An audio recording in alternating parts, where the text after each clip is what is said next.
practice, we'll see. It does make you wonder where the axe is going to come into play, because we know that RTK can play a fantastic axe. You know, did Liquid take it away? Did they ban it? Because I don't see, you know, there's every reason for VGJ to pick that up this game. Oh, God. Ooh, Rubik with this. They instantly reveal their 2 supports, and I say that, and I do know Could that be the we Miracle have Mid. seen I'm holding on for Miracle it. Mid. We'll have it one of these Miracle games. Good workout. Revealing your 2 supports at the start is not very usual, though. It's not. No, we'll more often see like a support with an offlaner, perhaps. Yeah. And sometimes you'll see like a Slaughter plus a support though, because you pick a flexible hero, but you know Rubik Dazzle aren't that flexible outside of the very rare mid Rubik. So something a bit different, but it's typically much preferred to hide your cores than it is to hide your supports. And you picked up 2 supports that are pretty much going to be good in most situations. Yeah, Like very Rubik. flexible. Can gank. Yeah.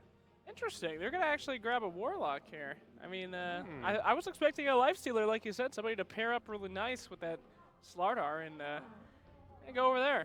Probably seeing the Dazzle, they're just like, let's not go all in on some Slaughter Lifestealer duo. That's kind of what the Slaughter Ursa was last game, and they paid for it. Yeah, so. that was a mistake. Storm Spirit, a great band coming out from Liquid as well. We did see the domination that they displayed in Game 1, so don't want to see a repeat of that. Yeah, not much lockdown, only the telekinesis between the 2 supports, so. Well, they can still fix the lack of lockdown in their coming 3 picks. A bit of cores with that. As we have VGJ banning out Invoker again. I mean, that's a bit of a standard one there. And also the Terror Blade from previous game. Makes me think they are likely to go back for the Lifestealer now, because TB's good range, good kiting against the Slaughter Lifestealer, and very high armor. One of the better heroes to have against the Corrosive Haze, and matches up pretty well. Oh boy, Centaur. There's a hero that is really coming in the meta these days. I like him. You like him? Yeah. You used to really like him back when he could take towers by himself. I did. I did. It was your favorite. That was, I don't know, I loved seeing it. That was the somehow. Dream League strats. That was the Dream League strats, and see it all the time. But I mean, WC Kiev strats as yeah, well. sure. I mean, that Scepter, though, was so powerful on him. All that damage reduction, especially on heroes like Warlock, where they just drop all that damage at once. Great way to get out of that. So, not too bad of a pick there coming out from Team Liquid. And again, Liquid, they have the final pick here. Since they have second pick, you typically want to save that Miracle or Matu here for last. So they're going to pick their supports, pick their offlaner, keep their opponents guessing for as long as possible with what that last pick could be. Make sure you have all the chance to counter whatever comes your way.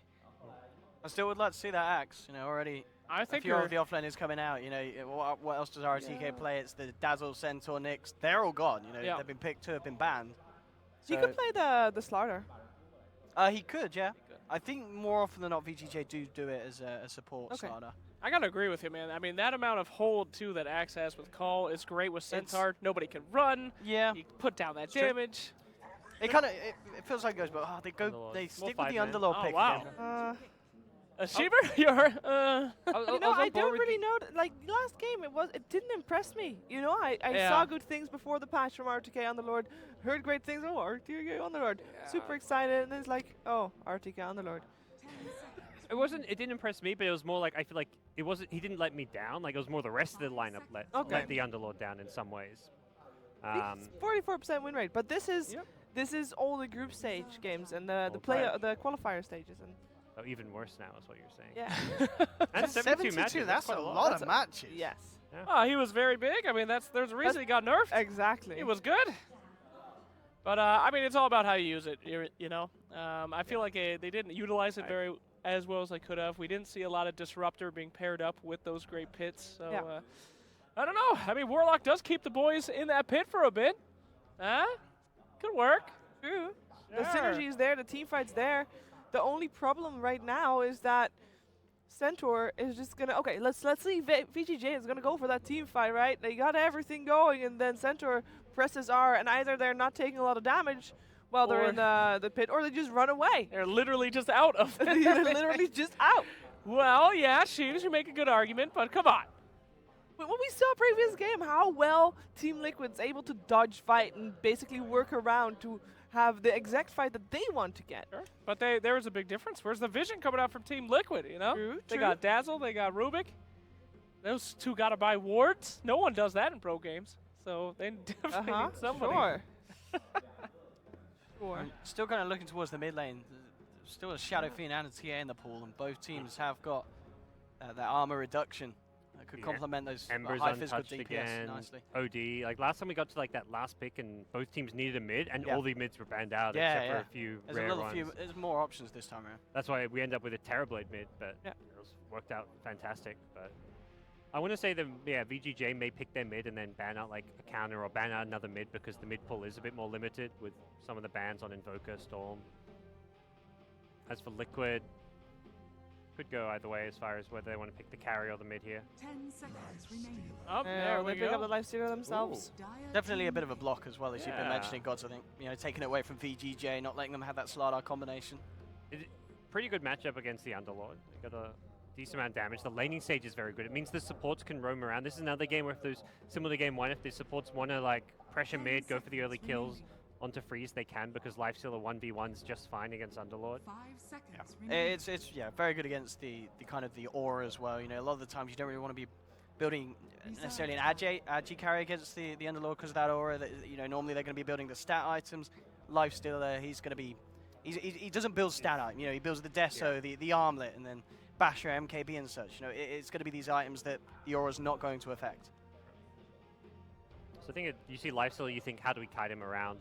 They haven't got the best kiting heroes. Slider's not bad, but like they haven't got like a good 4-star buyer. Underlord typically wants like the mech, the pipes. He doesn't really want to go 4-star, although he may opt to against something like a Lifestealer. But mid laners like Shadow Fiend become more appealing against Lifestealer, just because you've got high armor, you're a bit more resilient to the physical damage. You can go into that Hurricane Pike for that kiting capabilities as well.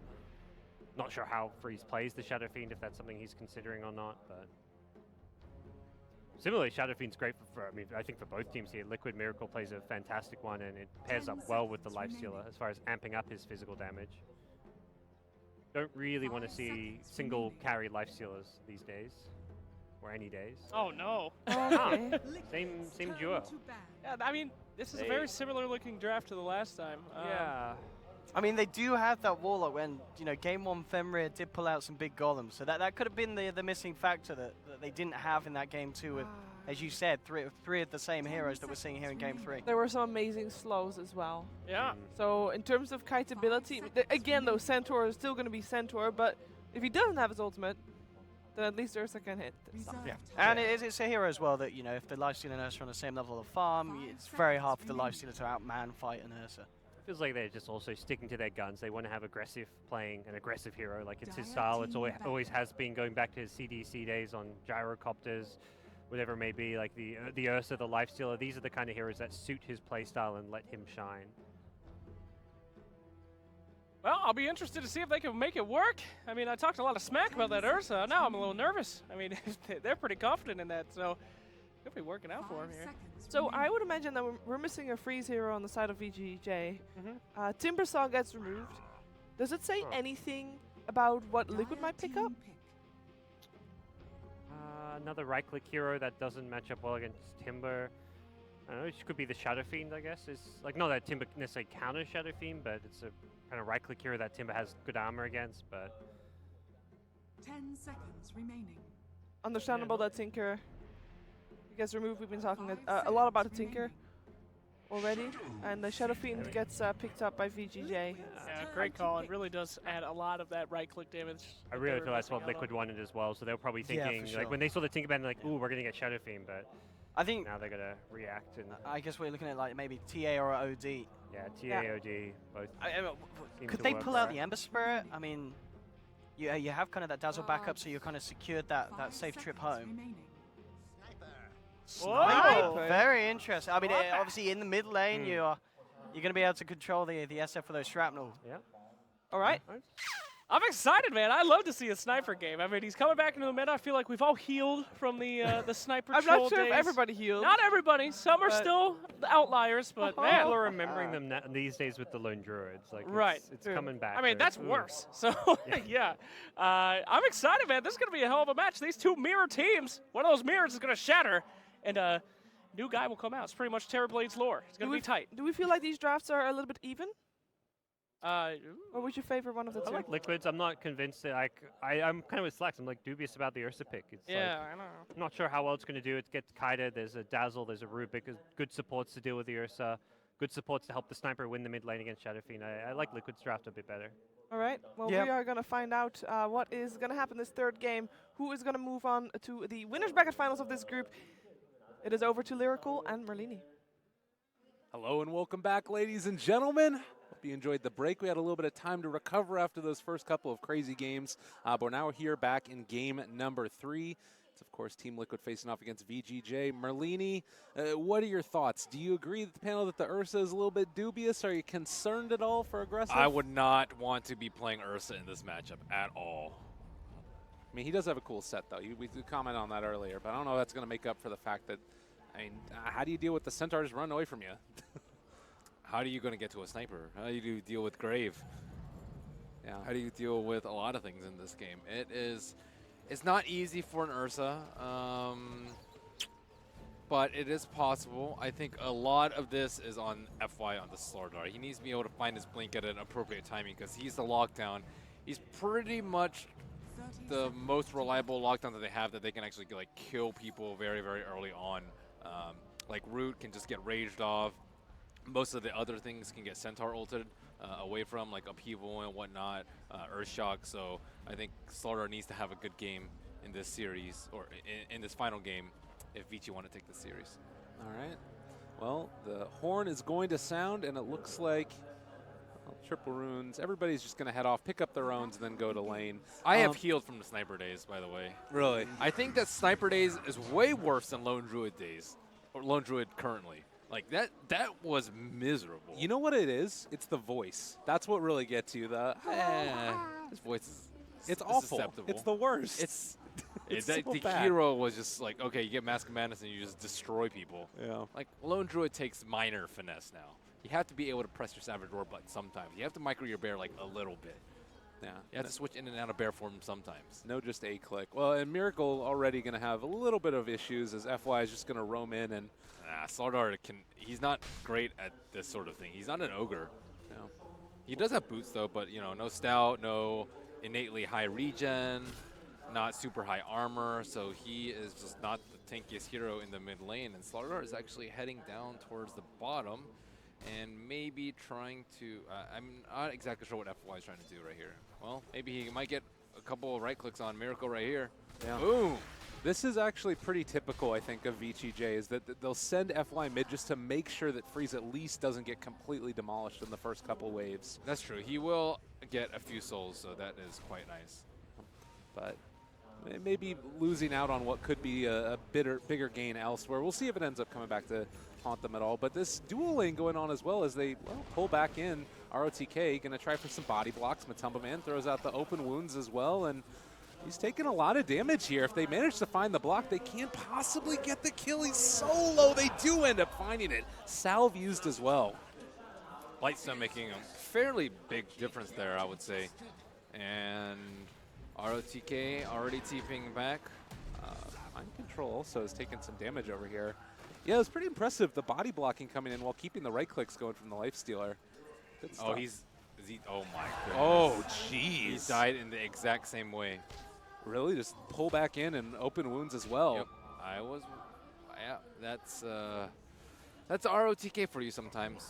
And he doesn't have a TP now either to come back to lane, so he's going to have to missing, walk the whole way. Oh my goodness, 3 range creeps. No, not that. That's an offlaner's worst nightmare. You're just watching them die. Is he? I don't think he's going to get there for any of them. Oh, jeez. Okay, he might get there for like 2 of them. I'm watching him. How many range creeps will die out of ROTK's grasp? Okay, he got there for the last 2. All right, well, that's something at least. So he does get his level 2 up. Mid lane, we've seen that Shadow Fiend's gotten off to a really hot start compared to the Sniper. 13-6 versus the 6-1, and that's what that early movement in from FY will give you. That's true. It a little bit makes a lot of difference in this matchup just because of the nature of Shadow Fiend and his massive amount of souls. So he's sitting at 18 souls and is like 100 damage for him. It's quite nice. And Kuro rotation will also be spotted, though. That ward placed down very early on. Miracle should be able to have a decent time. So if Miracle does sort of get shut out a good amount by the Shadow Fiend, how much does that hurt the hero? Can he catch back up later? If they can jump him with Slardar and Ursa, he's going to have issues.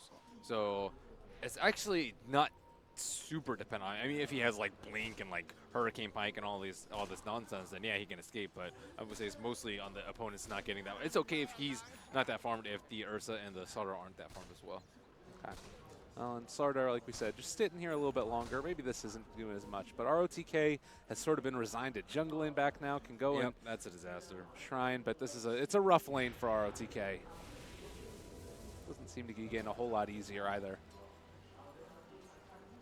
Yeah, Underlord just not as strong at the early levels. Like maybe if he still had the level 1 Atrophy aura from patch 7.01, he might have survived. But the other thing is that Lifestealer is one of those heroes that picks up a lot of plus damage armor, so the Atrophy aura, even in the later stages, isn't going to be doing as much as it was in the last game against the Terrorblade, and they still ended up winning that Terrorblade game. So really tough situation. They are going to be able to steal a bounty rune. FY doing his bestest, but still only level 1. It's kind of a rough time for him. yeah, it's okay. Freeze is having an okay time. But I don't think they've been able to stack too much. It's more so that this bottom lane is just an absolute disaster for Vici, as Rubik's getting free farm and free creep pulls. Lifestealer is getting a lot of free farm. There's going to be a lot of tower damage soon. And Underlord, I mean, you just don't want to be able to... Oh, actually, he's TPing down bottom. Okay, that's nice.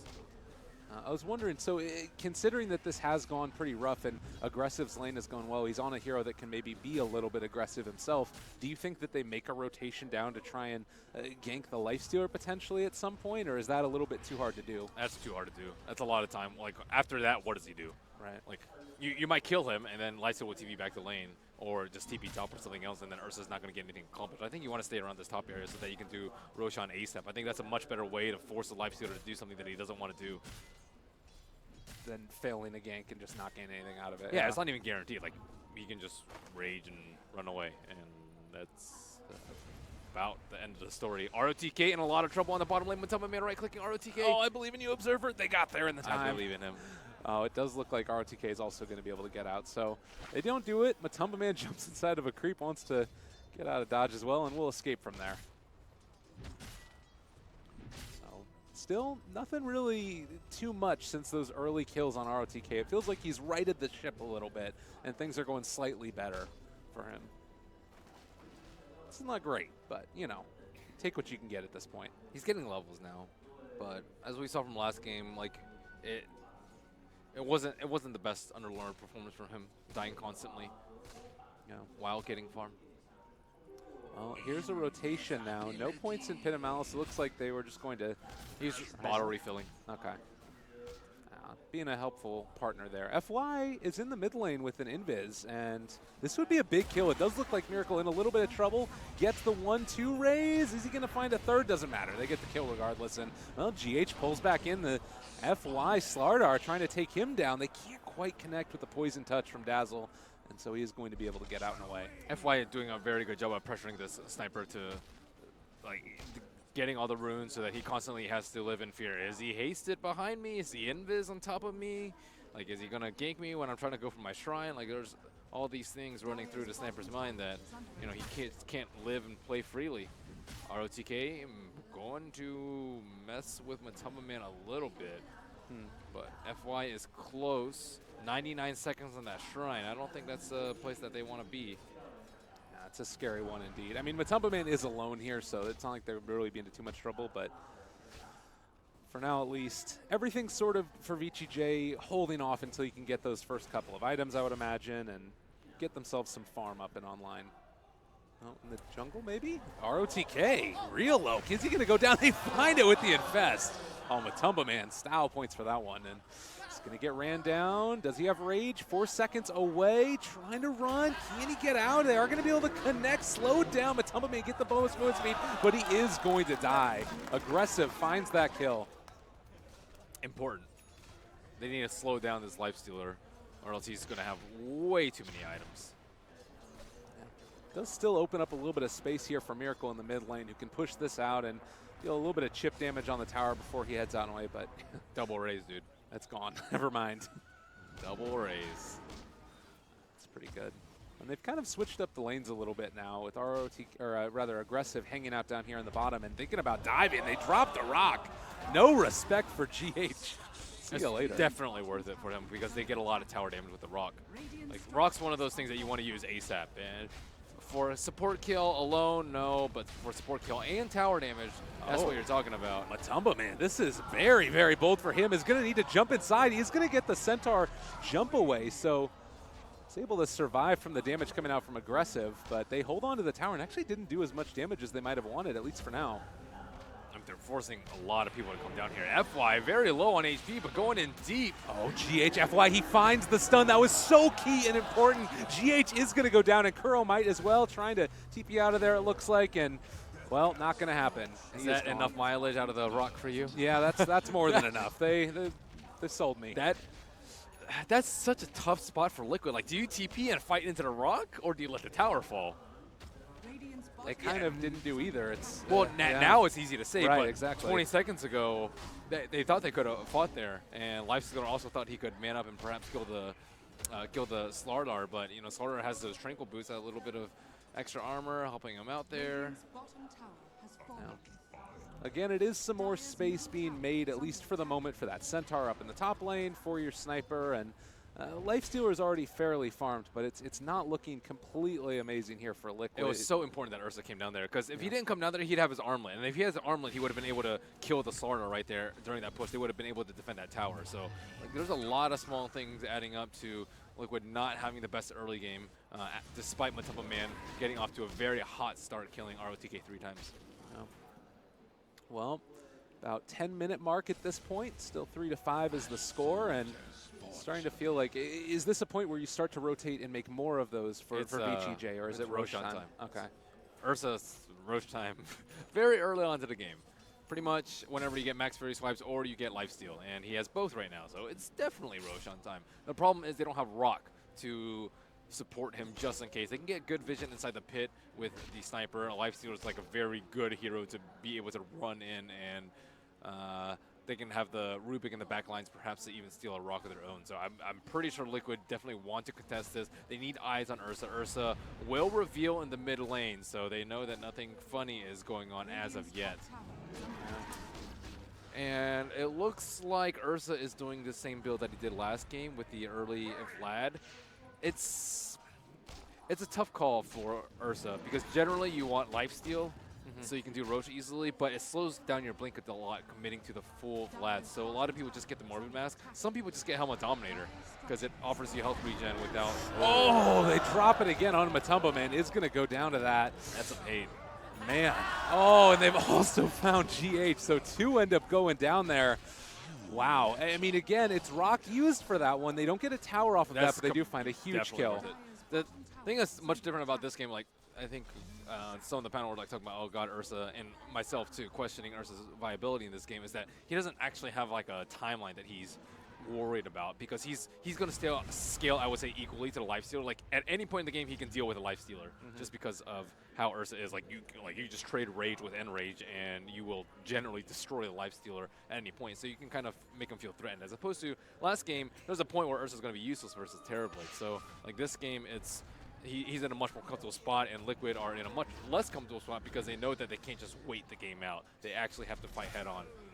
Mind Control also ended up going for the pipe, I believe, and you know this early item, it's going to make him a lot tankier. I guess that they're going to eventually be going back for the, or rather the hood. Sorry, he hasn't completed the pipe yet, but he might be going to finish that off. I don't know. Do you think that they needed him to go for an early Blink Dagger here to try and make plays with the Lifestealer? I think Hood's generally just very good, so you can double edge constantly during the fights. I guess and it gives you a lot of better lanes. I guess the other thing is that since Matumba Man was getting picked off there, he's not going to be able to hit the timing as hard, maybe. So people like getting their farming items first. So like let's say he wants Blink and Hood. You get the Hood first so you can farm both of them faster than going Blink and Hood. Like you would probably farm, like if you got Hood second, you probably get it like 2 minutes later. All right. So farming items is generally pretty. It's like you know, offlane sinking going for like a blink first as opposed to arcane. Oh, well, they found ROTK, and a quick kill for that one as He's dead. it's big. No chance.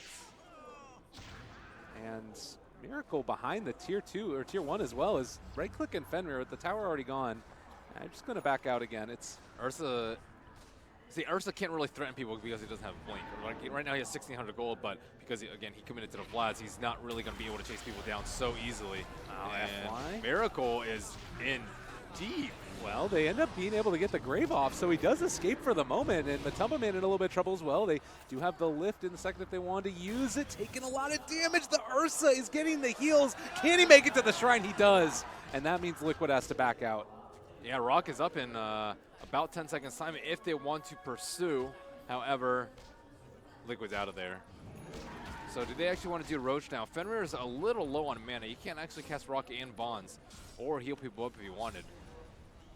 You know, we're talking a lot about this Aegis, but they're making plays even without the Aegis up. So it feels to me as if, like, once that does come, Liquid just aren't going to have enough damage to burst through them all 2 times through. FY has Blink 14 minutes in, and he's just been constantly running around doing his thing. That's quite impressive for FY, and I think they can, yeah, it's time for Roach. They have minus armor from 2 different sources. This should be super easy. They also have the Shadow Blade on the SF.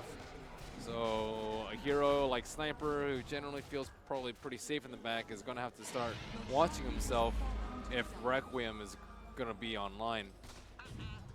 Oh, there's the Blink reveal. On to Miracle. They drop the Golem as well. Matumba Man, well, they managed to get him out, actually. Kuro saving the day, and they take down FY. Not at all the way they wanted this to go, and now also in some trouble. The Ursa, is he going to drop? Solo is going to fall. That's the Aegis. Suddenly, it's all gone wrong for Vici.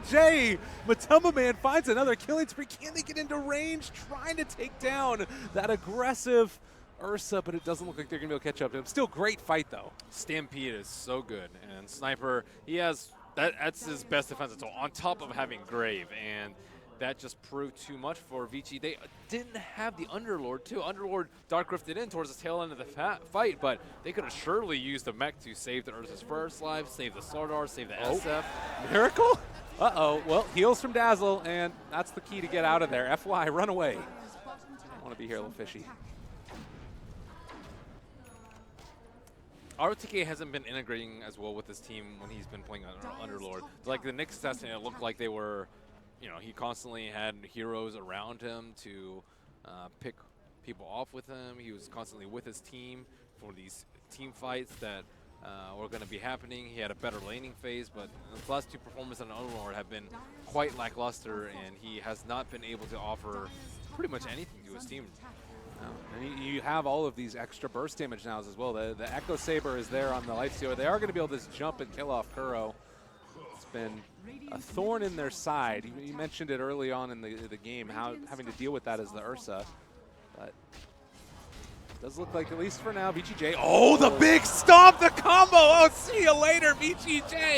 There were some heroes there a second ago. Mind Control takes them out. My God, that was absurd. Okay, 3 heroes dead. Clump up for a 3-man hoof stomp. That's what happens. Let's stand together, guys, by the tower. I mean, you can understand it. It's one of those moments you don't expect the Mind Control to jump out, but it hurts to watch, that's for sure. Yeah, where did he even come from? He was over there by the Ancients. But, well, that certainly puts Matumba Man back on track in terms of his farming. He's currently top of the net worth with Centaur 3rd. And I mean, still, it feels like they've got most of the answers for Vici. How do you feel like they play out over the next couple of minutes? Like, with the Aegis now down, do Vici need to just wait out until the next one? No, or? I think they have to keep fighting. I think, like, they just haven't been together as 5. Like, there's no Rock that's been in play for a lot of these engagements. There's no, like, Underlord that's been with them. Mostly ROTK, I would say, like, just hasn't been with them for the fights. And he is the mech carrier. He has that big old aura. He has a Pit of Malice that is supposed to be hell for a lot of cores to deal with. But, you know, I just haven't really felt his presence in this game. And Vici probably are like wondering, we've been doing okay 4-on-5. We need to be 5-on-5 so we can actually win fights. I mean, you now are in the situation, too, where a couple of minutes ago, that 5-man would have just been completely dominant. Now, it's still going to be hard to deal with, but it's not going to be uncontestable. Something that is uncontestable is that Matoma Man's going to drop down really quickly. That's what That's a Ursa big kill. brings They you. need to take the mid T1 tower off of this, though. Life Stealer's down for quite some time. 40 seconds should be more than enough for them to get an objective off of this. However, looks like T2 bottom will be their prize. But, I mean, that tower has more HP. Or it's more HP, and it's just, I don't know. Not as important maybe for the like Roche taking that are eventually going to see as well. Yeah, I think the mid T1 is more important personally, but I'm looking at this too, and I'm wondering, like, when is the point for Vici J where you start investing into some of those Midases, those items that allow you to get to the later game? Because it's not feeling like they're going to be able to completely just run down all of the towers before things start to become tilting into the Liquid's favor further. well, Warlock already has one. No. Underlord should not get one. Way too late for Shadow Fiend or Ursa, so it's pretty much whether or not FY wants to do it. But FY usually goes for more team fighting, playmaking items, and not a Midas. Oh, Ursa, this is a bad one. He has just gone so quickly. Fenrir is here, and if they want to try and make something happen, they could do it, but they're going to be able to get the lift up. Fenrir drops the golem, stolen immediately. Rubik throws it back in. Oh my God, GH played it this time. He's going to end up taking down another. Miracle with the double kill. ROTK does not want to live here any longer. He goes out, but he doesn't take the Shadow Fiend. Triple kill for Miracle. Baby, that was beautiful. I don't think that Fenrir has been particularly great with his positioning, both in this game and in the first game. Like, they needed the rock during the time that Ursa got bursted down. Like, it's a very small window, but that is their only save aside from Mech, and Mech really isn't going to save him from a life stealer bursting down. And chain feed continues, and T3 is almost certainly going to fall. And Mind Control has been playing excellently, I would say. Yeah. Excellently, to say the least. But yeah, they really need the rock to stop their combo breaker and deal with the rage for just like 1 second time.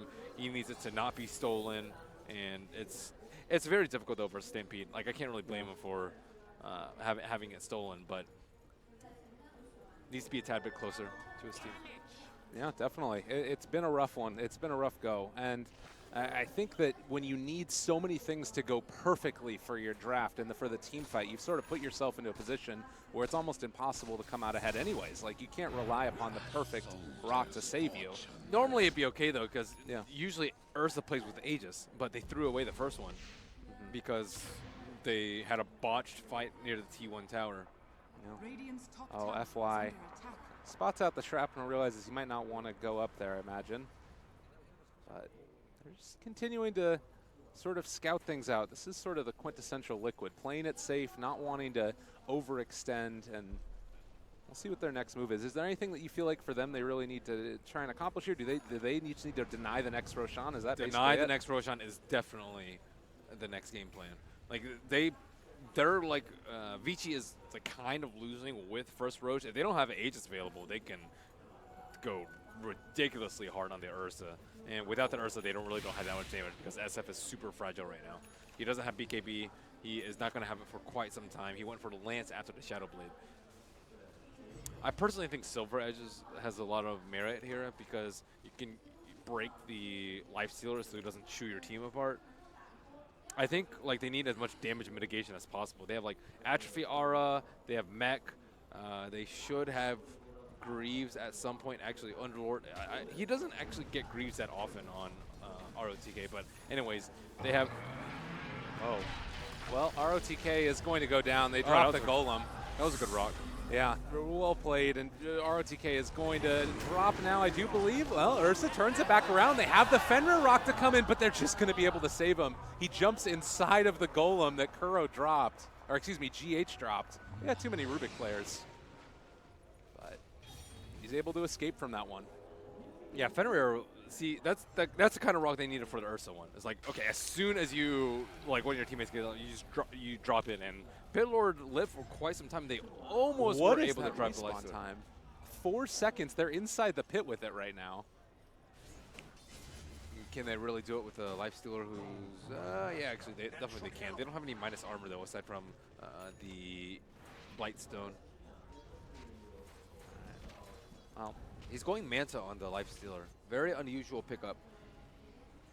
You'll see Manta most often versus like Global Silence or Orchid, but there is no source of silence on the Dire side. So I think mostly he's using it for the Amplify and so he can actually deal with the Ursa. Like Ursa hates Manta style. Like it takes off the Earth Shock and it's going to take you too long to have more uptime on your target so that you can actually burst them down. Ursa, very single target oriented hero.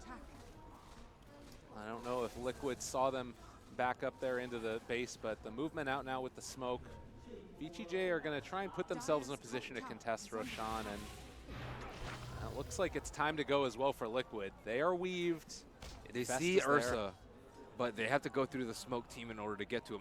ROTK pops it. Oh, they got him right at the start, though. Can they take him down before everything else comes out? Where's Fenrir with the rock? They need it now. It's not coming. ROTK, he is going to go down. Curl Graves himself jumps out and away. Fenrir does finally drop the walk. The Fatal Bonds are there as well, but it's not looking to be enough. Shadow Fiend ulti as well. Mind Control real low, but is going to be able to survive through it. Rubik also stole it, or GH did, and threw it back at them. They take down another. The only person to go down so far has been the Rubik. It looks like Matumba Man continuing to try and chase here is going to be forced back and away. Fenrir, though, is going to go down. Too much damage from Miracle. The armlet toggles are there as well, and he's running out and away.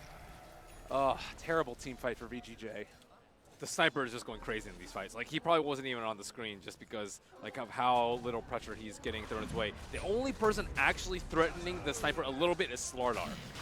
Ursa, can I get to him? Shadow Fiend, can I get to him? They are just in a lot of trouble when it comes to these team fights because snipers just pew-pewing them and dropping shrapnels to cover the ground, and they're getting kited after the initial volley of Blink Crush and the Brock. All right. ROTK is doing a decent chunk of damage, but he Dire ends up killed getting Roche. the kill, yeah. Snatching the Aegis. Not looking long for this world, though. Is going to end up dropping the Crush. They're able to force staff away Matumba Man. He is fine, and they kill off FY as well. Everything's gone to hell at this point. Mind Control just pummels the Ursa in the face. 3 are gone. No buyback on several. This is looking like near to the end. Liquid's team play from their cores is just much, much better than VGJ. Like Mind Control and Matumba Man have been playing together for quite some time, and they like it shows, right? They're always together. They had the nice triple kill in mid. Or like, when has Shadow Fiend made a big play with someone else in this game? And I think I've seen like one Ursa Slardar jump that's been a very important kill. And like last game too, like Ursa wasn't able to coordinate with any of his heroes. You need another hero to help you lock down heroes so then you can actually get kills, especially when you're dealing with Stampede, you're dealing with Grave. Like there's just not enough teamwork coming out from Vici. And Liquid's 5-man is incredibly potent. And they're just backing out again. I mean, you can see even there, dotting their I's, crossing their T's. They pop the dust to make sure that the Warlock doesn't jump them there, or realizing that he had that Shadow Amulet in the last fight, and they're fine. I mean, Shrines are going to go down now. They're going to have the Aegis for a while. If you're VGJ, like, what's your sort of next step at this point? It feels as if pretty much everything you've tried to accomplish has failed throughout the game. I won't lie, it's been looking very grim. Like their avenues of victory is very, very low. I think they have to rely on a couple of Liquid mistakes, but that's not something that you can rely on. So their best bet is to bait the Ursa out or the Underlord, most likely the Ursa because he is in rage so he can actually survive, drop the rock, turn things around with a nice Requiem. Or what they can also do is try and kill the Dazzle really quickly so he can't grave someone, or kill someone quickly enough so fast that he won't have time to grave. But I don't think that Ursa has that kind of burst right now. GH down there in the bottom just giggling to himself in that moment. He's feeling good about himself. Yeah, he's been playing well, exceptionally well in these past couple of games. Well, top lane is now where the pressure is going to come. Tier 2 left standing both bottom and top, so they need to secure those first. It feels like Liquid are just putting themselves in a position where they can end this game. ROTK is pushing along the bottom as well, so VGJ at least are going to force some type of response at some point. Radiant's bottom tower is under attack. At some point. Yeah. Maybe not. I mean, Liquid don't seem like they really care that much at all. They could potentially even just go for high ground. They have 2 BKBs on the side of Vici, so perhaps these are the team fighting items that they actually need. The problem is, I think Lifestealer will just eat you alive. like he already does a ton of damage, and then on top of that you have the Stampede to get him around, you have the Centaur to actually carry him into the fight, and you have the Weave for even extra damage on those Vici heroes. And Weave used defensively, and we're talking about, like, you know, 30 armor, mind control. Force staff into the crush. Nicely played. A good Warlock ult. He comes out, but not sure if it's going to be enough. GH is going to be controlled, at least for the moment. They're on top of him. He's force staff back out and away, but is going to go down. Mind control engraved, and he does fall as well. So 2 down so far. Liquid need to back. And it looks like they should be able to. Oh, Miracle controlled. He's in some trouble. The Crunch could be a bit of a chain feed here. Can they get him out alive on time? Miracle trying to run away. He's alive on nothing. The Grave comes out as well. Matumba Man's going to drop. Save your buddy syndrome. And Liquid, this is not the way it was meant to go. 5 dead and the Aegis to boot. Oh, Merlini, what happened there? Oh, they jumped to SF, but I don't think they knew that he had BKB. Like, they jumped him like he didn't have BKB because they used a lot of cooldowns. The force staff, you know, the blink, and then they kind of got caught with their pants down with an upheaval in a chaotic offering right outside their T3s. And I mean, they did get the tier 3 there, but it's not exactly like it's the best thing in the world for them. You don't want to be feeding away this much gold, and now the Shadow Fiend is top of the net worth. Granted, you've got 5 heroes right behind him that are 4 of those the side of the Radiant, but I mean, Rubik just got an Aghanim Scepter, for goodness sake. You can't underestimate their damage, though. Like, Amplify plus Presence of the Dark Lord, it's going to start hurting if they can actually survive the initial burst. Like, most of these fights that Liquid have won, they've... oh, that was close. That was real close. That was pretty close. Most of these fights that Liquid have won, they just, like, immediately eliminate 1 or 2 people at the start with an Infest Bomb with Rage. But, you know, if Fenrir's there with a Rock, if they have, like, a Force Staff to kite the person who got stunned, like, these small things are going to make a big difference in the start of the team fight. Yeah, I guess that's something to consider, is that we haven't seen Vici fight the way that their entire lineup is meant to be yet. They're actually coming together, though, like, at that top defense. Yeah. And now ROTK has a Force Staff himself. So multiple Force Staffs to deal with the Infest Bomb. If they can kite the Lifestealer's Rage and not lose anyone during the first Rage, I think they're off to a good start. All right. Now they have a Basher on Ursa, too, so they can actually heavily limit the Lifestealer's damage output during the Rage. It does look like he had queued up an MKB for a moment. Kind of interested to see if he wanted to go back for really Aghanims, MKB? but On Ursa? I don't think that's the item he's going to get next. I mean, he has a quick buy, but yeah. Is the Solar Crest that big of a deal that he's going to get MKB? I suppose maybe. I mean, it's frustrating if you have to invest that much into an Ursa to, you know, counter an item that costs so little for a support. I mean, granted, it's expensive-ish for a support, but I don't know. Definitely rough. Smoke up in the top lane. Liquid moving in. They want to try and rush this, it looks like, and just take down the barracks, since they do have creeps inside the base. They're just waiting for someone to defend. It looks like it will be FY, but FY showing a lot of composure. He TP'd in, but he's waiting for the rest of his teammates in before he goes out to farm. That is a sign of a very experienced player. And he knows that, okay, yeah, if we TP 1 by 1, we're just going to chain feed. So they wait for most of their team to get there before they actually start killing the creeps. That's a very important. But they could have just lost the game right there. Well, I mean, they need to be careful, because you still don't have everybody back from Vici. Looks like they all did TP now. I mean, there's 4 heroes and multiple Force Staffs, so I think they're pretty safe. And there's Rock and Glimmer on Warlock. So you have, like, Rock, multiple Force Staffs, and that hero should live. Okay. Yeah, so, good composure there, Vici. They're able to hold off and defend against everything that comes their way. Yeah, it's a very common mistake, though. Like, you send one person back to defend when they could be setting up a trap. So, you know, that's a good sign. I think that happened in one of the series earlier today in that Naga game, if I'm not mistaken, actually. But in the meantime, top lane, they need to be careful. Initiation could come now. GH drops it down. Yeah, let's talk about those. Still the Rock there to hold them back. He needs to make sure he doesn't get Rock stolen. Rock with the Ags is going to be very difficult for them to deal with if he manages to steal it. Is there anything else that would be really key? I guess Shadow Fiend Aghanim Shadow is Fiend pretty good. is very huge. Yeah. What else is big? I don't think Upheaval's that great. Fatal Bonds is really good too, actually. Oh, they're going to go in and I guess just hit the barracks, it looks like. A couple right clicks there on top of it, and they do need to respond to this at some point. Hit a Malice down. Tumba Man's just going to be able to back out, though, as Crush not going to hit. And GH, what did he steal this time? He got himself Crush as well. Centaur Stomp plus Telekinesis plus Crush. That's a lot of lockdown. You might not be able to pop your BKBs in time with this recent pickup. The other thing to keep in mind, though, is that we did see Freeze pick up the Butterfly now. So evasion on Shadow Fiend's going to make him a lot harder to take down. We saw that initiation on him last time. That on top of BKB makes him nigh unkillable. He also hits very hard. He has a level 20 talent, a +2 damage per soul. So his right click damage is approaching 400 damage. He is currently sitting at like around 390, 380 damage. Again, just a very tense moment here for Liquid, because Roche is up though. It feels like if you try and go in on any of these guys, you end up giving up Roche by, you know, throwing away a couple lives. So they're going to back out, play it safe.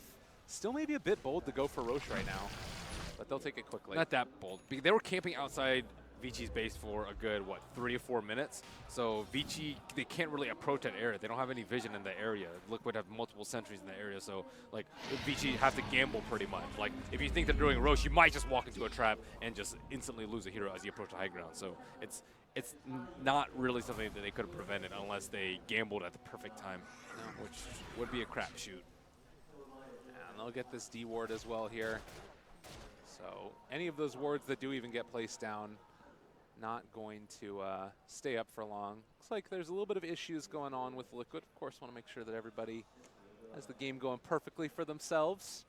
But at this stage, it does sort of, to me at least, feel like Liquid are right on the brink of taking it. What's that perfect initiation, or what's the way that Vici pull it back? Is it still dependent upon Liquid making a mistake? It depends on how Liquid wants to approach the high ground push. Okay. So there's 2 different ways. One is, I guess there's 3 different. One is you catch someone outside of base, okay, because they're like split pushing, trying to defend and whatnot. You kill someone and then you take it 5 and 4. That's pretty simple. Another one is you rage siege.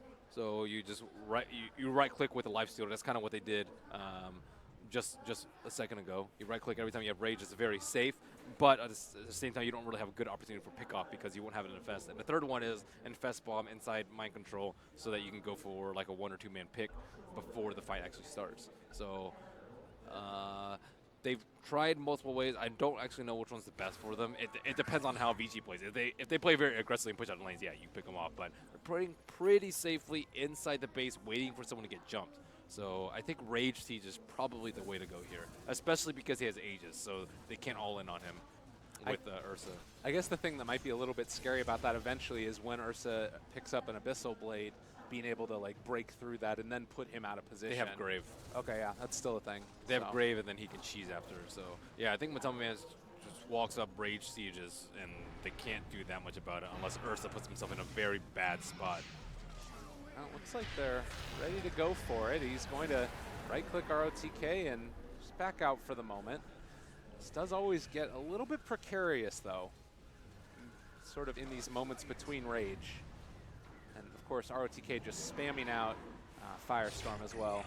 Yeah, they also have Miracle to aid in the tower siege damage. So here, Matama Man sending his illusions to mid, trying to get that lane out a little bit more. He does have Rage up, and they certainly notice that he has cheesed right now. Oh, Crush. Matama Man gets the Rage off, able to walk through. Gonna hit onto it, but a lot of damage coming in from Shadow Fiend, and he is forced to back out now. Yeah, that Shadow Fiend hits really hard. They did also manage to get that Shrine use. This, I would say, by far the most important Shrine for this particular set of frags. Now it's not really even easy for Miracle to stay down here and try and pressure it out. If we really gotten to the point where we're sending the illusions of even a life stealer into Siege, I mean, my goodness, I thought this was only Luna and this stuff. Well, the problem is, like, he tried to go in for the Rage Siege, but they actually have a lot of single target damage through the Rage with the Amplify damage. So normally you feel pretty safe, but when they have a range hero that does heavy amount of right clicks that the life stealer can't actually get to, you're not going to be able to get that much damage. So, you know, they try one of the options now. They can fall back on perhaps one of the other 2. I mean, I guess the other thing is that with the Manta style there, you can take off the stuff continuously, but... Yeah, he had to use it earlier. Right. That's the issue with that last Siege also. Yeah, they could try it again with saving the Manta. I think that might actually be a pretty good option. Oh, Firestorm down. Oh, Sniper's out. So that push is pretty much over until maybe the tail end of the Roshan, I suppose, of the Aegis. They still have 2.5 minutes left on it.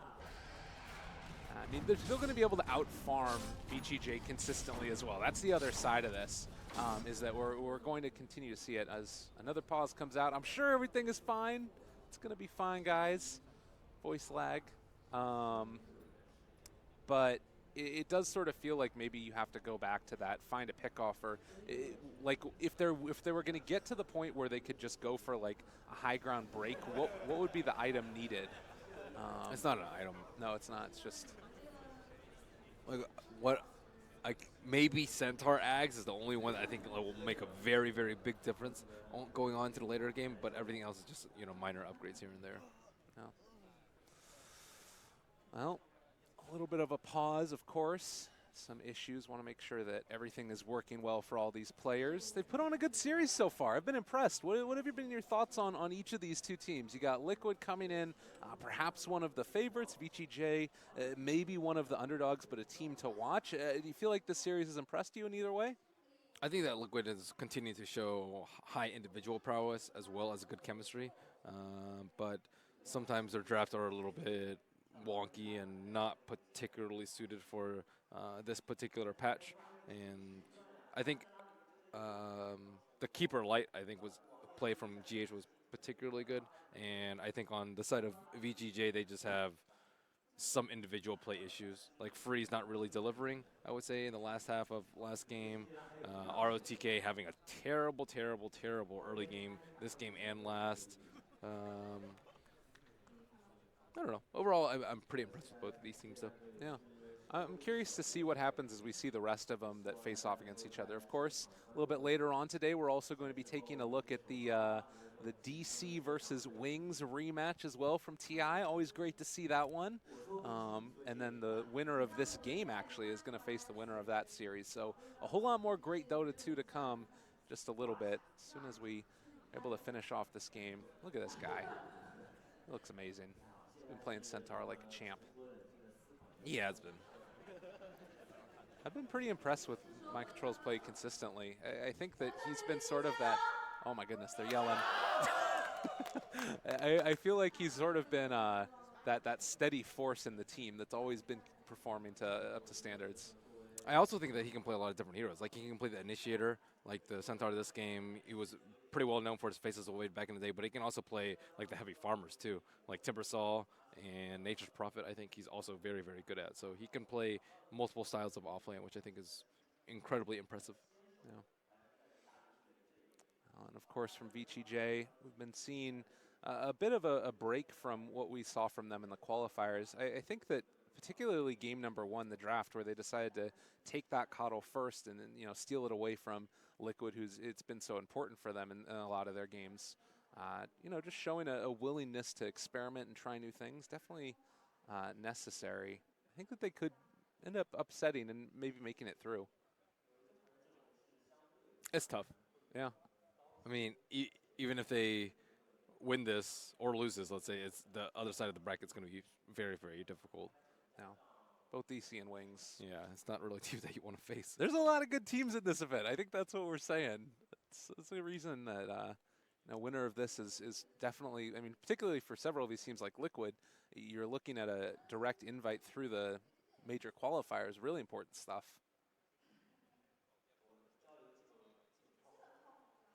But I'm sure this is all going to get taken care of in a second. Voice lag. What does that mean to you? Probably you talking to voice IP chat or voice chat and it's like way too slow or something like that. I don't know. Maybe some ping issues with the TeamSpeak server or whatever they're using. Yeah. I think that I remember somebody talking about like that a couple of them you're not able to use in China, several of the voice speak servers. I'm not sure about that. But that some of the teams were just using like in-game comms, which to me sounds awful because I don't really. It's not that bad. If you use open mic. Yeah. I mean, You either use open mic or push to talk for your normal like voice over IP software, so you can just do it in game too. Okay. I don't think it's that bad. I mean, I don't think it's that bad doing in-game comms. But you know, if you're not used to it and you have a very particular way of communicating or something like that, then maybe it's not the best. Yeah. Quick disconnect. Maybe we'll hear word as to what exactly is going on there, but should still be fine there. As far as what we're expecting to see over the next couple of minutes, thinking back to the game, obviously we're not able to look at it right now, but are you feeling like at this point Liquid are just so in such a dominant position because VTJ didn't get what they wanted that it's pretty much in the bag for them, or is it sort of a... It's not in the bag. They still have to play carefully. I think it's a similar position to Vici Gaming in game number 1, where they have a very big advantage. It was a 2-Rex at that point, but they just have to be careful about how they approach the high ground. So you can't just do it recklessly and carelessly and be like, oh yeah, we're very tanky. We have enough items. We can just do it, right? You have to be very cautious because high ground defense, especially with multiple shrines up, is always going to prove to be difficult. Like even a hero like Sniper has trouble hitting the racks. Like we've seen that he doesn't really feel comfortable hitting from like 900, like 1,000 range away. So how's a hero like Lifestealer supposed to feel very comfortable hitting it from melee range? Yeah. And I guess maybe the thing that they go next time is maybe you'll have level 25 talent at that point for Sniper, and you can go for the extra range and then throw the Aegis on him as well so he can start sieging. But could still be tough. Yeah, he actually does have the Aegis. The Lifestealer has the cheese. Oh, right, okay. So, like, eventually he's going to get to the point where he's very, very farmed, and, like, they have to address the Lifestealer and the Sniper. Right now, like, the Sniper's, like, not super farmed, so they can kind of ignore him while they deal with the Lifestealer. But eventually he's going to be an issue, and the supports are going to get destroyed. Well, still a little bit of waiting time as we are hoping to hop back into this game. 36 minutes in. The Aegis, I'm not sure exactly how much longer it has before it's going to be up and online. But we're also seeing GH has an Octarine core queued up on the Rubik. He's got Blink, Force, Ags, Ghost, and now is queuing up an Octarine. This guy is very farmed. Yeah, I don't actually know how he got so farmed. I guess he's been stealing Firestorm a lot, but still doesn't make up for that much gold.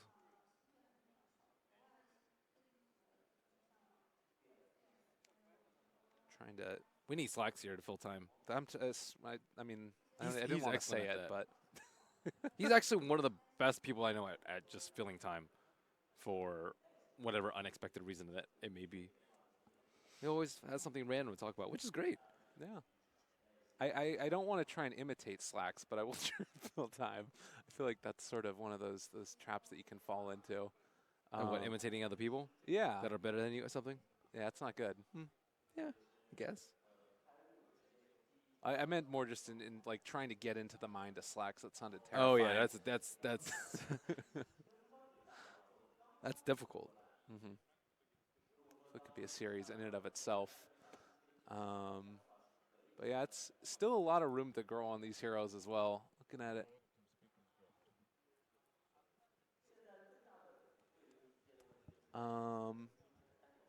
Does look like... Okay, getting word that the TeamSpeak server dropped completely, and that's why it is that they're not able to play anymore. Yeah, that makes sense. I guess it was sort of dropping in and out throughout the game, and then eventually it just dropped completely. Makes sense. Yeah. So, do you have at this point in time, do you have a favorite for the tournament as a whole? You got somebody that's really sticking out to you? Easily OG right now. Unfortunately, there is a little bit of an issue also with our view screen right in front of us where we can't spot out what the rest of the crowd is seeing currently. But I'm sure it looks beautiful. I hear that there's some highlights going on out there from the rest of the game. We have no idea what's going on. Yeah, it's actually kind of crazy. You could be looking at us. That's true. Or anything, really. Yeah, there's a we green wouldn't screen. know. There's some bars there. Looks like a disco. It's great. We went out pubbing last night. That was a great experience as well. I did not meet my arch nemesis, D-Stones. D-Stones, for anybody that doesn't know, is a high MMR player on the Chinese servers. He's number 6. He's number 6, really? He's number 6. Shadow's number 1. That's pretty insane. And I mean, the thing that's nuts about it too is that you play in these pubs, and it is just a completely different brand of Dota from what you experience in most of the other regions. It's because NA's terrible Well, yeah, at pubs. but I mean, it's also like even in like EU pubs and stuff, it's different from that Yeah. as well. It's like everybody's 5-manning and try-harding, and we ran into a couple of. We ran into a guy with 6,500 party MMR. We didn't win. We didn't win. We were close. That was pretty close. The other thing that's pretty cool about around here is these LAN cafes. You go in, you can order up some food, you can order up some drinks, you just sit in there, you hang out, you play Dota for a long time. It's like a very social experience, and there's other teams that are, or other guys that are in there that are playing games that are different, so it feels like just very social. It's nice. Much different than our culture. I know. We should open up a series of LAN cafes together. I mean, people have tried. I don't know why it's so prohibitively expensive in the States. It's like every place I go to is like $10 an hour. Like I could like not do that and feel pretty good about not losing $10 an hour when I could just play in my room for, cents. Yeah, I wonder if it has something to do also, maybe like not everybody having a computer or something. Is Yeah, that part of it? But that doesn't make sense why it would be so much cheaper for them to do it. If it's cheap, That's true. like I guess it's still cheaper relative for the people that don't have computers to go to LAN Cafe, but it still doesn't make sense why the LAN Cafe is so much cheaper than the U.S. Yeah, that's true. Because it's not like we can buy computers here for like $100. That doesn't make sense, right? No, it's true. I think that it's just like maybe land also is different. No, it's expensive as hell around here Yeah, too. land's very expensive. Yeah. I don't have an answer for you. Yeah, I don't know. It's rough. Do we care about markup that much in the States? I don't think so. I think the volume's just so low that like they have to charge more to break even. Maybe also because, like you saying, like everything's spread out a little bit more in Yeah. the States is the other thing. Like whereas you have these huge centers of people that want to play games together and make sure that their connection is really solid and stable as well. Yeah, In I guess terms of just case. the demand is really low. Talking econ and Dota, But it's isn't great. demand low doesn't mean that your prices are supposed to be low too? Because demand's so low. I don't know. Well, there's difference of quantity demanded versus aggregate demand. All right, I'm done. I'm not going to go there. Yeah. It's an interesting little quandary. I heard an idea. I think it was Roland who was telling me this. He wanted to build a PC that had one central cooling system in like the center of it, a custom case, and then had the PC parts all surrounded it. So you just had one cooling center for like 5 different PCs that are all connected together, and it would be like a LAN cafe PC. You picking up what I'm putting down? Yeah. But I don't think the cooling is the prohibitively expensive part of the thing. Sorry, what's the point of it? I just assumed it was a cut Yeah, cost. that's what he was saying, is that the cooling was the most expensive part of it. Is it? I don't know. I don't build computers. I don't think it is. I mean, I built a computer before, and it's not like, oh my god, these fans are so expensive, I can't build one. Yeah. That's not what went through my mind. The graphics card, like, an upper end one can be like half your PC budget. Yeah, that's fair. So, I don't know. Calling out Roland. He's No, wrong. I'm just curious. No, Maybe it same. wasn't for cost. Yeah, it could be something else as well. And maybe it just looks cool too. It'd be like an octagon case, the octagon computer. Get some like sponsorships in from UFC. You don't look impressed. That doesn't sound terrible. Yeah. It'd be pretty cool. But if I were a businessman, I would not invest in an Octagon, No. whatever it may be. Well, still waiting here. We did hear a go from somebody and then a sec from the other team. So we're still waiting, but I do believe that be underway shortly. Obviously very frustrating for these teams, I'm sure, to not be able to just hop into it, but you got to make sure it's all working according to plan. I think it's way worse for Vici than for Team Liquid. Because Vici, they have to make sure that they don't make one mistake or they'll just lose the game. Right. And when you're in this position, you constantly have things running through your mind about what you can't do. Like, you can't get picked off outside of base. You need to push out the lanes, but you can't be too careless. Or you can't be in a place where they might drop a reserve ward on the high ground and just drop you with an infest bomb. Like, there's so many things that, like, they built up for the past 10, 15 minutes to actually still be in this game that it's very easy to lapse back into, oh, what am I not supposed to do? because there's so many more things that they're not supposed to do than Team Liquid. Liquid have a lot of freedom. Yeah. Aegis, cheese, better items, better position, so on and so forth. Yeah, and I think that that's something that it always is going to favor one side over the other, but kind of sucks at this moment. And still sort of looking like it doesn't really feel like there's going to be that much movement along the way. We are getting our TV fixed, which is amazing. I'm loving that. That's the bestest. I didn't even notice. Yeah. Well, I look at my PC. There's moments where I had to look at your PC as well, but it was all good and dandy. Freeze also, the Shadow Fiend getting closer and closer to his level 25. Mediocre. I think his level 20 talent's actually better than his 25. Really? His level 20 talent gives him like 100 damage almost. I guess 2 damage per soul. Do you rate very Oh. highly? Oh my god, Oh, we're yeah. actually getting back into this game? Yo, that's one of the best talents, dude. Plus 2 damage per soul. If you get Ags, it's godly. All right, Right well, now it only gives him 72, but if you had Ags. I don't have my TV, so I'm casting off of your shoulder right now for the Sure. moment. As it looks like movement back in are going to be fine for the moment, as Matumbaman and Kuroki have all just sort of backed out to the river and everything reset. You don't want to try and step up too quickly after this. Yeah, you need to get your head back in the game after what was a rather long pause. Matumbaman will be taking out the last remaining shrine outside of the base for Vici. And it looks like Aegis is going to expire in 1 minute and 53 seconds. So I think Liquid can actually make a maneuver at least at the bare minimum towards T2 on bottom, and very likely to T3 on bottom too, just because I think it's pretty easy for them to take it out, just because Sniper can be in a pretty good position. Well, they're all grouping up now into the area. Matumbaman is Wow, they sort want of to up defend front this. center. I think that's crazy. I think you're just like, screw this tower. I'm out. Well, they have the defensive weave now down as well. FY, it's so hard to approach against that. How are they thinking about engaging this? Yeah, this seems kind of suicidal at this stage. Yeah, I'm like, I mean, the pause was long, but not that long. They just kind of forgot the position that they were in. Well, the tier 2 about to go down, and I mean, I think thankfully for Vici J, they don't end up fighting there. That's not a fight that you want to take. You will get destroyed. Oh, FY, they jump away. Good decision right there for him to back out. That could have been also just terrible for them if they had ended up getting caught there.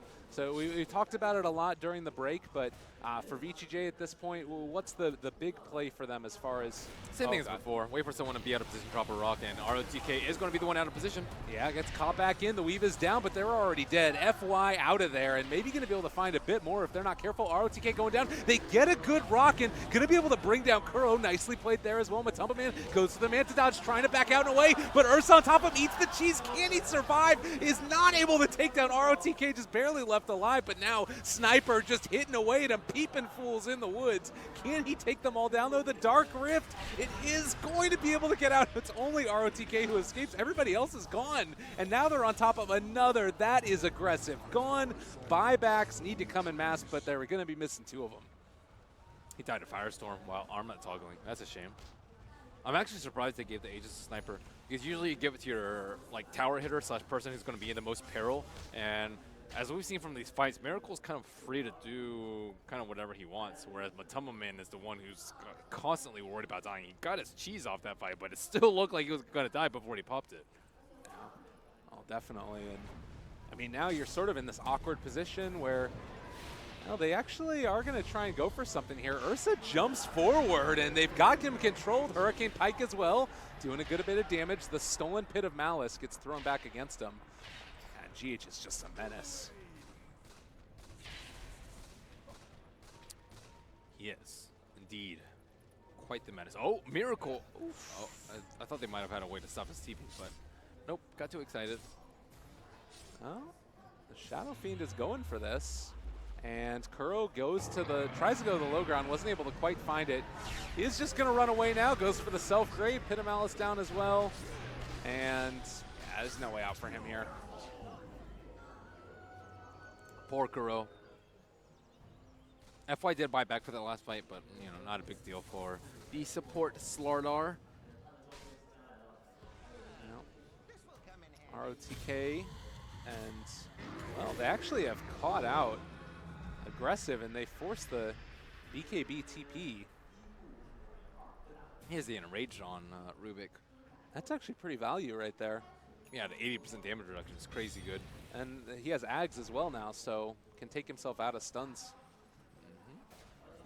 Good stuff. But still, there's not really a whole lot changed here, I think, as far as the game is concerned. Do you need to now wait for the next Roshan since you have Aegis up for Liquid, or what's the big move for them? There's no huge move. The Aegis is important, but I don't know if it's important enough to wait a few more minutes for them. I guess so. I mean, it's so close at this point that you might as well.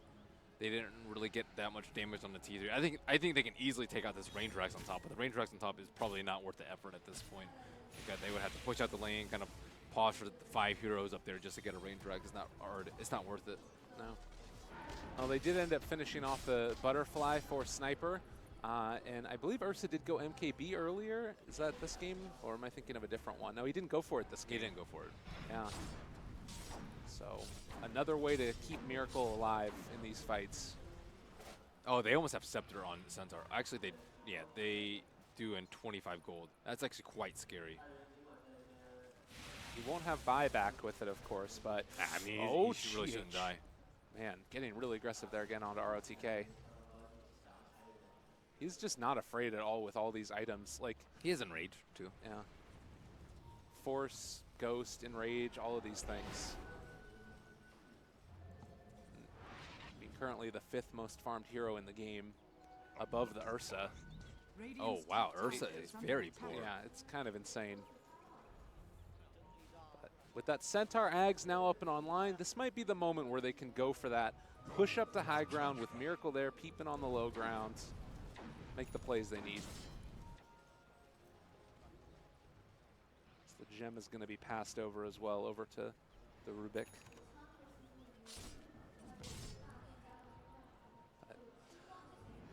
So the big initiation that we're looking for from Vici J, in your opinion, what's the move for them? Is it like, do you have to focus down one hero in particular at the start of the fight? They would love to kill Sniper. I think Dazzle is very important, especially if he doesn't get Weave off. Weave is, I mean, it sounds boring, but it's actually a very important spell in these fights too. It's like, you know, plus minus 20 armor on, you know, 5-6 heroes. Yeah, well, in some ways, to me, it almost feels like then you're gonna have to make a smoke play out to try and pick them off, because they've been weaving before they even really go up to high ground. Yeah, but it's also like, you know, if Ursa like blows all his cooldowns, like his Blink, his Rage, his Abyssal on a hero that just gets graved, you're probably going to lose a fight. Yeah. So it's very important that they actually allow the Ursa to kill people, and that's where killing the Dazzle potentially comes in. But at the same time, they do have the Centaur Axe to even help out the Dazzle. ROTK gets chomped. Well, they throw back out the rock. That's going to keep him alive for the moment. Matumba Man rages. They are going to have the Ursa under control, taking a lot of damage. The Sniper jumped upon by FY. Not sure if it's going to be enough to take him down, though. Matumba Man on top of that FY Slardar. They kill him off. The Bear trying to also take down Miracle. It's not going to happen as of yet. Grave out as well. GH has stolen the Requiem. Throws it back in their face. They can't take down Miracle alive on 78 HP. Throws out the Assassinate. Takes down the Shadow Fiend and Fenrir to boot. Everybody gone and only 2 buybacks for Vici J. Man, it's GG. So hard to kill the Sniper there. Like, the defensive Stampede too. They tried. I think the Shadow Fiend went pretty good items to try and kill him too with the MKB to deal with that immediate Butterfly. But at the end of the day, Liquid's teamwork is just far superior. Now, really, really impressive display there from Team Liquid, who end up taking the first series of the day in what has been our first game to go the full length in 3 series. I gotta say again, we talked a lot about this during the break, but I'm pretty impressed with Vici J's lineup and what they've been able to do.